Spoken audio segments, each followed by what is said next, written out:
Вдох глубокий, руки шире, не спешите, 3-4. Ну и дальше у многих эта фраза сама собой достраивается в голове, потому что это уже давно не только слова из знаменитой песни Владимира Высоцкого, а узнаваемый ритм целой эпохи, в которой зарядка, турники во дворе, школьная физкультура, заводские пятиминутки были такой же частью повседневной жизни, как уроки, работа или очередь в гастроном. И вот здесь обычно принято снисходительно улыбнуться. Да-да, советская гимнастика, бодрые голоса по радио, плакаты с румяными атлетами, все это мы уже видели, все это кажется чем-то декоративным, милой старой открыткой из прошлого. Но если убрать улыбку и посмотреть чуть внимательнее, становится видно другое. За этой бытовой картиной стояла выстроенная система работы с человеком, последовательная и массовая, направленная на формирование выносливости и устойчивости.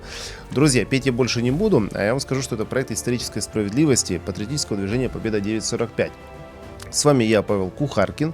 Друзья, делайте зарядку, смотрите наши ролики. И в качестве разминки обязательно подпишитесь и напишите комментарии. Ну, не пропускайте новые видео, у нас их становится все больше и больше, еще и с субтитрами. Короче, хватит петь и болтать. Поехали!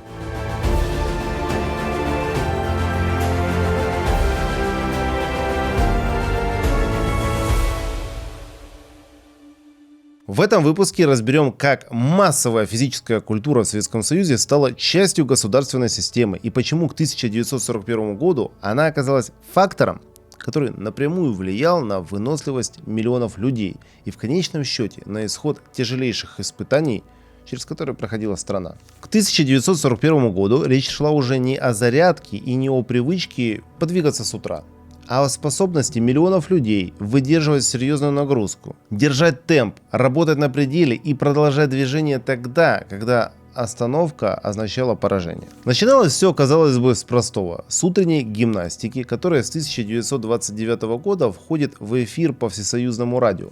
Важно здесь не столько само наличие упражнений, сколько масштаб происходящего. Миллионы людей одновременно начали день с движения. Дальше школа, где физкультура была частью воспитания. Не ради рекордов, а для формирования выносливости, координации и способности работать с высокой нагрузкой. Затем человек попадает в производственную среду. Уже в 1930-е годы на предприятиях появляются элементы производственной гимнастики, а в 1956 году это закрепляется на уровне всей страны. И те самые пятиминутки становятся частью рабочего процесса. Постепенно из всех этих, на первый взгляд, простых вещей складывается довольно цельная система, в которой человек с самого детства привыкает к движению, так же естественно, как к режиму дня, где физическая нагрузка становится частью повседневной жизни. Со временем система становится гораздо более четкой, потому что одного общего представления о занятиях физкультурой уже недостаточно. Стране нужен понятный стандарт, который позволяет увидеть реальный уровень подготовки. Именно так в 1931 году появляется комплекс ГТО, где все предельно конкретно. 21 испытание, строгие требования и понятный результат. И это важно, потому что речь идет не о красивых лозунгах и не о плакатной бодрости, а о вполне прикладной истории. Бег, лыжи, силовая подготовка, метание. Масштабы программы росли стремительно. Если в 1931 году значки получили 24 тысячи человек, то уже к началу 1941 года через систему прошли 6 миллионов граждан. Из них 100 тысяч атлетов выполнили нормативы повышенной второй ступени. К этому моменту в стране действовало 62 тысячи физкультурных коллективов, а сама идея физической подготовки из увлечения энтузиастов превратилась в обязательную часть жизни огромной страны. Параллельно развивается массовый спорт, и человек оказывается внутри среды практически постоянно. Двор, секции, заводская команда, студенческие соревнования. Это формирует устойчивую привычку к нагрузке, и в какой-то момент меняется сама норма.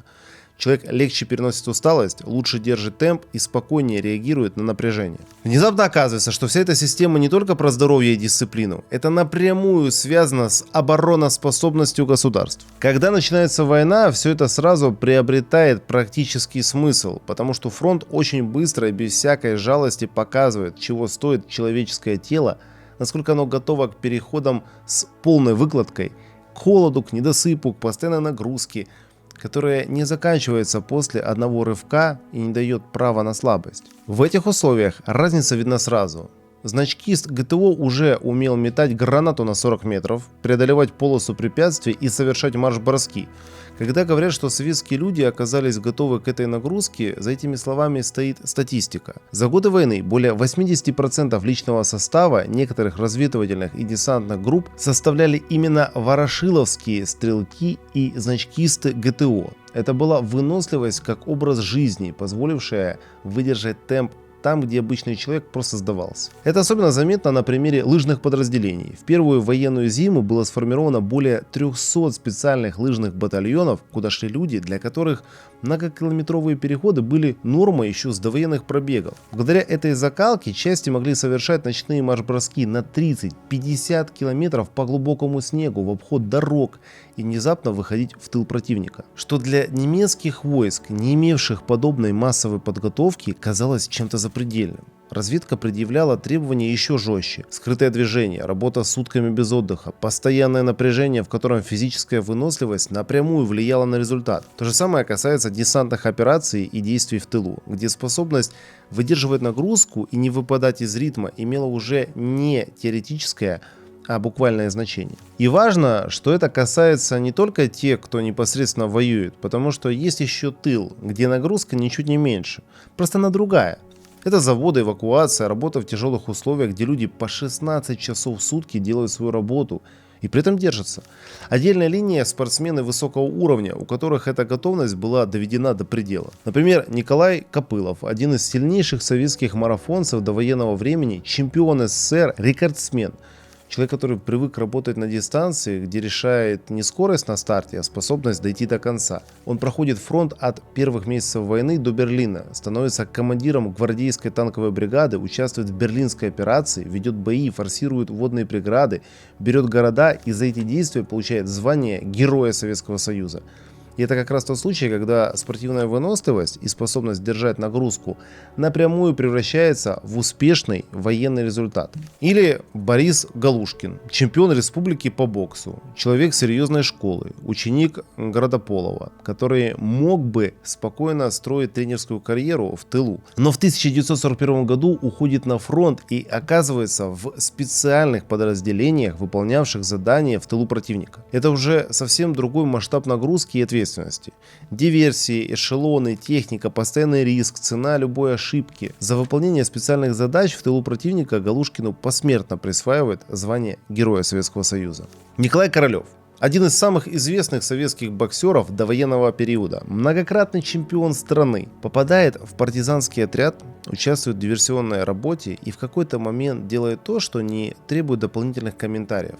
Выносит раненого командира с поля боя, причем не один раз, а дважды, под огнем, рискуя собой, и за это получает боевые награды. И это не единичные случаи, потому что счет спортсменов, прошедших через войну, шел на десятки тысяч. А еще есть немало свидетельств того, как в подразделениях, в паузах между боями люди старались поддерживать физическую форму.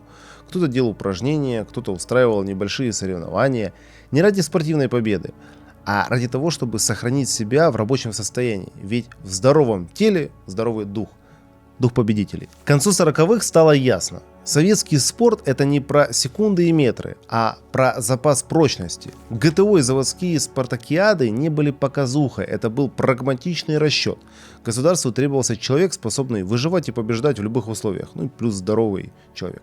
В итоге страна получила не просто коллекцию золотых медалей, а сверхконкурентный человеческий ресурс. Медали на Олимпиадах стали лишь видимой частью айсберга, верхушкой гигантской пирамиды из дисциплины выносливости. Физкультура здесь была инструментом проектирования нации, для которой невыполнимых задач просто не существовало. И этот задел оказался настолько мощным, что его инерции хватило на десятилетия вперед. Советский опыт доказал, выносливость — это не про врожденный талант, а технология. И сегодня, когда мы говорим о характере и победах, стоит помнить, где был заложен этот фундамент. На тех самых турниках в каждом обычном дворе.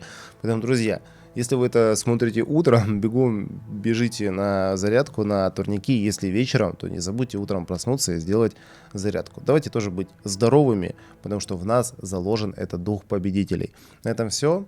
Подписывайтесь, пишите комментарии. До новых встреч. Пока.